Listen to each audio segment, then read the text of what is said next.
Сәлем, Оп-оңай каналына қош келдіңіз. Бүгін сізбен екінші етістігіміз резать етістігін талқылайтын боламыз. Тақырыбымыз сізге қызықты болса, видео сабақты соңына дейін қараңыздар. Ендеше бастайық. Глагол резать кесу, қию мағынасын береді. Ол қайшы немесе пышақ.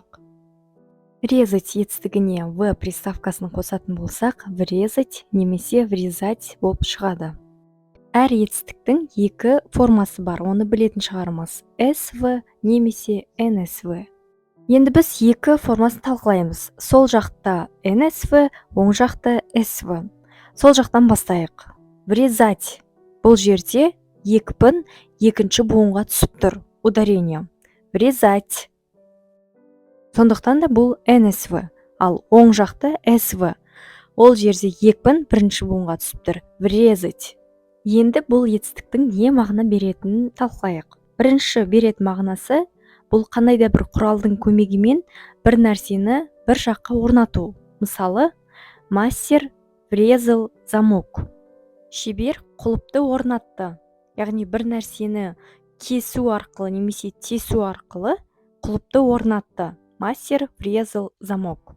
Екінші беретін мағынасы врезать етістігінің бұл ұру. Мысалы, Армар разозлился и врезал ему по уху. Врезать бы ему по зубам. Тісінен ұрып жіберсең ғой деген мағынада. Я врезал по башке адвокату довольно сильно. Мен адвокаттың басынан қатты ұрып жібердім. Вы же мне сказали ему врезать. Сіз маған оны ұруды айттыңыз ғой.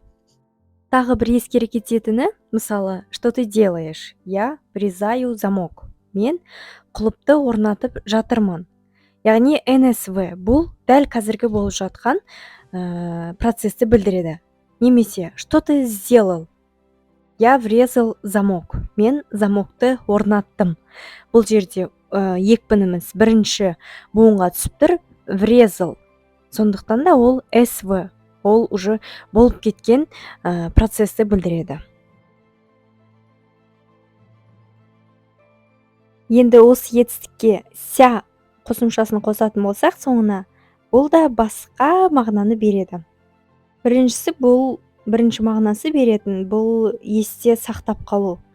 Мысалы, эта поездка навсегда врезалась в мою память. Бұл сапар менің жадымда мәңгі сақталады.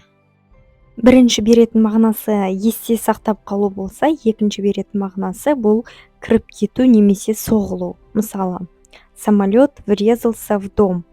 Яғни самолет, ұшақ үйге соғылып кіріп кетті. Әрине, Құдай сақтасын ондай жағдайда. Бірақ сондай болған жағдайда самолет врезался в дом деп айту керек.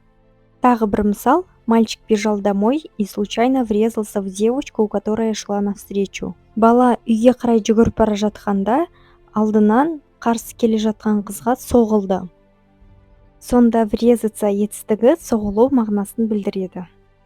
Екінші етістігіміз в приставкасын қосамыз, сонда вырезать немесе вырезать болып шығады. Әдеттегідей сол жақта NSV, оң жақта SV. NSV вырезать, SV вырезать.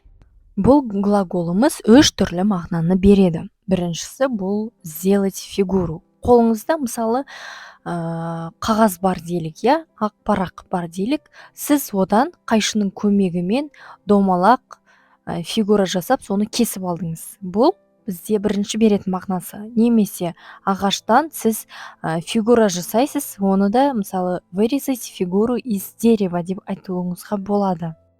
Екінші беретін мағынасы удалить из целого. Бір нәрсені, мысалы, бүтін бір нәрседен бір нәрсені алып тастау. Мысалы, например, хирург вырезал опухоль.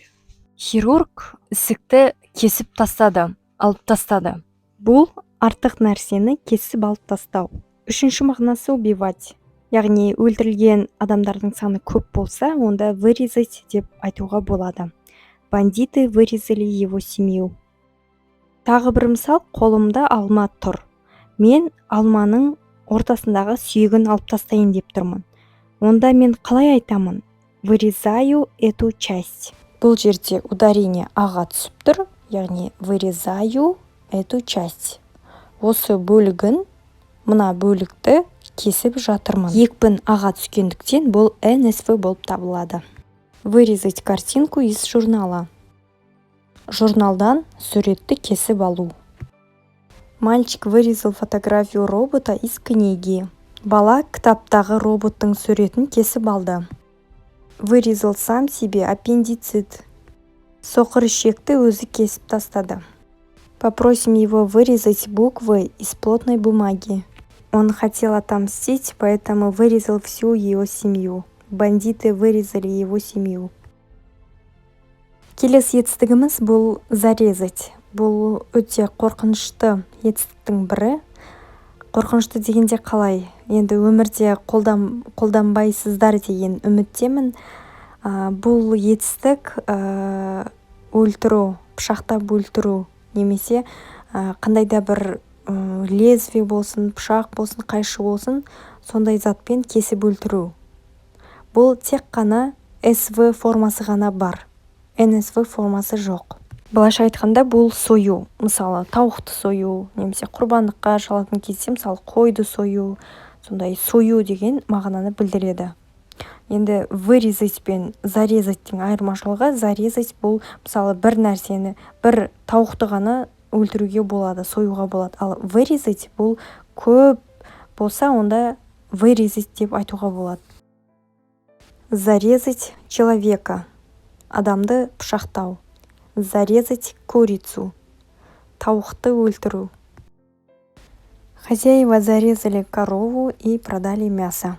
Я бы не смогла зарезать барана. Мен қойды соя алмас едім. Его зарезали бандиты. Келесі етістігіміз бұл турау. Пышақтың көмегімен немесе басқа да бір кесетін нәрсемен көп нәрсені турау, бұл нарезать немесе нарезать. Сол жақта НСВ, оң жақта СВ. НСВ нарезать, СВ нарезать. Нарезать колбасу, нарезать сыр. Мысалдар. Зачем ты столько хлеба нарезала? Неге сен сонша көп нанды турадың? Робот, который помогает нарезать овощи. Нарезать ломтиками. Тілімдеп жұқа етіп турау. Нарезать ломтиками. Тілімдеп жұқа етіп турау. Нарезать хлеб ломтиками. Жұқа етіп нанды кесу. Нарезать соломкой. Сабанжа етіп турау. Нарезать соломкой. Сабанжа етіп турау. Нарезать кубиками. Кубик етіп турау. Нарезать кубиками. Кубик етіп турау. Нарезать дольками. Мысалы, мандаринді алсаңыз, ол бөліктерге бөлінген, вот сол дольками деп айтуға болады. Бөліктерге. Нарезать яблоко дольками. Нарезать кружочками. Ол домалақ етіп тура, мына суретте сәбізі ортасынан бөліп турап тұр ғой, домалақ етіп. Соны кружочками деп айтады. Міне тағы да нарезать дольками. Тура мандарин сияқты, апельсин сияқты бөлінген. Келесі етістігіміз бұл срезать, срезать. Бұл жоғарғы бөлігін алу. Ішкі бөлігі емес, сыртқы, яғни жоғарғы бөлігін алу. Если огурец горький, надо срезать кожуру. Тағы бір мысал, я срезаю траву. Сіз үстіңгі бөлігін ғана кесіп тұрсыз ғой, сондықтан да срезаю. Сонымен срезать бұл үстіңгі бөлігін кесу болса, енді қарастыратын етістігіміз бұл подрезать. Бұл астыңғы бөлігін кесу. НСВ подрезать, СВ подрезать. Бұл екі түрлі мағынаны береді. Екі түрлі емес, тіпті үш түрлі мағынаны береді. Қазір түсіндіреміз. Бірінші бұл төменгі бөлігін алып тастау. Мысалы, Альфия немного подрезала волосы. Альфия шашын кішкене қысқартты. Неге қысқартты? Бұл жерде подрезала. Өйткені шаштың төменгі жағын ғана кесіп тұр ғой. Сондықтан да бұл жерде подрезать етістігі қолданылады. Срезать қолданылмайды. Джинсы длинные, нужно их подрезать. Джинсы ұзын, оны қысқарту керек. Екінші беретін мағынасы бұл не давать кому-то возможности, біреуге мүмкіндік бермеу. Мысалы, ее родители перестали оплачивать ее обучение в университете.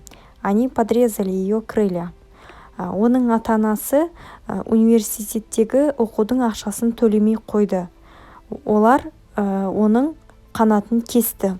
Яғни біреудің қанатын кесу, біреудің мүмкіндік бермеу болса, онда подрезали деп айтуға болады. Үшінші беретін мағынасы бұл өмірде көп қолданады, подрезать машину. Мысалы, мына жерде суреттің оң жағына қарасаңыз, сары машина ақ машинаның алдынан шығып, обгон жасағысы келіп тұр. Оны, яғни оған бөгет болып алдына шығып алса, онда подрезать машину деп айтуға болады. Водитель данного такси подрезал меня и резко тормозил, создавал аварийную ситуацию. Тағы мысал, такси подрезала автобус. Келесі етістігіміз бұл порезать. Шаршаған болсаңыздар, кішкене дем алып алыңыздар. Порезать бұл да зарезать сияқты бір ғана формасы бар, яғни SV формасы ғана бар. Ал оның NSV формасы бұл резать болып табылады. Мысалы, сіз бір нәрсені кесіп жатқан болсаңыз, я режу деп айтасыз. Ал егер кесіп болған болсаңыз, я порезал, немесе порезала деп айтасыз. Енді порезать етістігінің білдіретін мағыналары, бірінші мағынасы бұл сіз іс-әрекетті аяқтап болған болсаңыз, онда порезать деп қолданасыз. Мама порезала торт и положила каждому кусочек. Мама тортты кесіп болды және әркімге бір кусочек қойды. Мысалы, я режу яблоки. Мен алманы кесіп жатырмын. Я порезала яблоки. Мен алманы кестім. Я режу бұл іс-әрекетті дәл қазіргі процесті білдіріп жатыр, сондықтан да ол NSV, ал порезала бұл процесс аяқталып қойды, сондықтан да ол SV. Екінші білдіретін мағынасы бұл получить травму, травма алу. Аида порезала палец ножом, когда готовила ужин. Аида кешкі тамақ жасап жатқан кезде саусағын кесіп алды.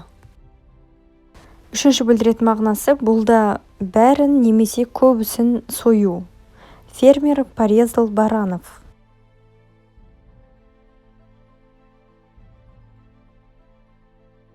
Енді ся суффиксін қосып айтамыз. Ондайда етістіктің түрі бар. Порезаться, резаться. Бұл өзіңізді жарақаттап алу. Мысалы, я порезалась. Мен қолымды кесіп алдым. Арман разбил бутылку и порезался. Келесі етістігіміз бұл отрезать, отрезать. Бұл кішкене ғана кесіп алу. Мысалы, я отрезала кусок хлеба. Мен нанның бір бөлігін кесіп алдым. 7 раз отмерь, 1 раз отрежь. 7 рет өлшеп, 1 рет кес. Отрезать метр проволоки. Сымнан метр кесіп алу. Келесі етістігіміз прорезать, прорезать.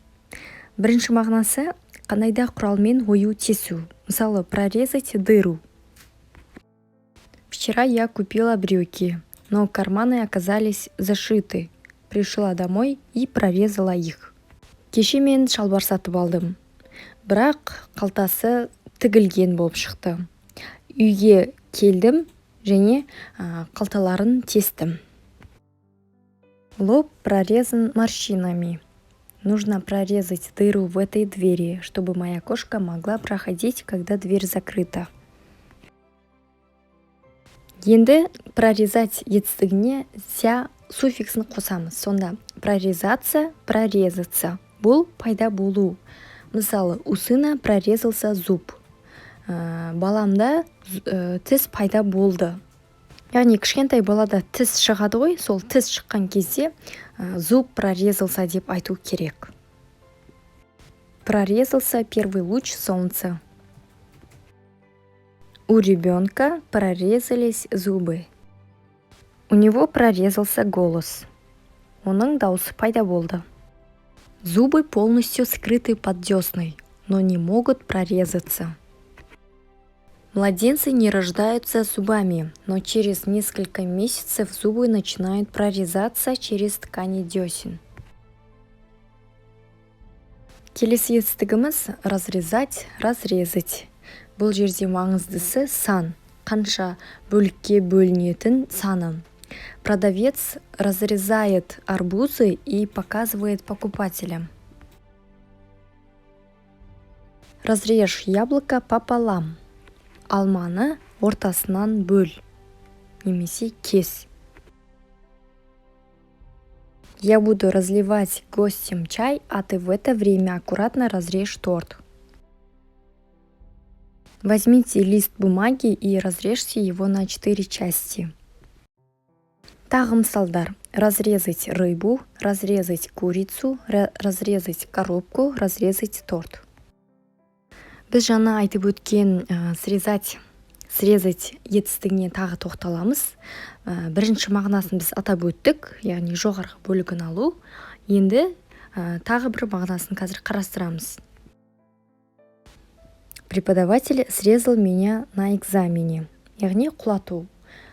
Емтиханда сізді біреу құлататын болса, срезать етістігін қолдансаңыздар болады.